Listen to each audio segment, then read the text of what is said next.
How to use Uber application. So hello guys, in this video I'll be guiding you on how to use Uber for the first time. So if you are using Uber for the first time, simply head over to your Play Store and make sure you have successfully downloaded and installed your Uber application.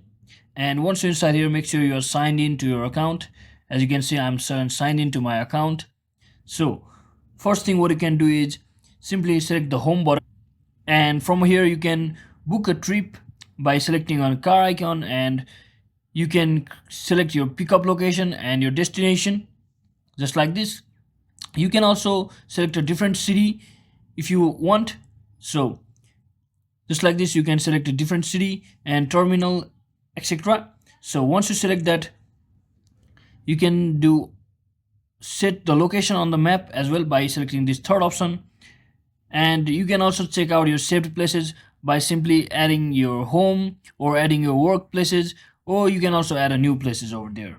So that's first method. So second thing what you can do on Uber app is you can actually reserve your trip to a particular place, and you can also cancel at no charge up to 60 minutes in advance.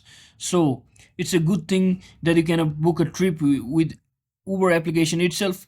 So it's a pretty comfortable feature and advantage in this application. So the third thing you can do is you can also hire a car for you. So this feature hasn't come yet, so it's coming soon, as you can see. So you can also book a two-wheeler just like this. In my city it's not available, but in your city it should be available. And when you click on this two-wheel, you can scan the code, or you can just enter the ID to write the particular rides. So the other thing you can do is you can simply click on the services, and I have already shown you. So there's other service Uber has provided, this that is Uber Hourly. So it keeps a car and driver with you for hours, which is ideal for your business meetings or tourist destination or sports just like this.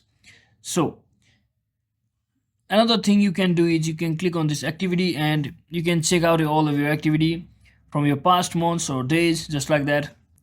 And finally, to book a Uber ride, you can simply click on any of your car or bike details. So let's say I want to book a car trip. So select your pickup destination and your arriving destination just like this. And once there are offer from your car drivers, simply they will accept it and they will soon arrive on your location. So that is exactly how you can easily use your Uber application. So hope this video was helpful guys. If it was, don't forget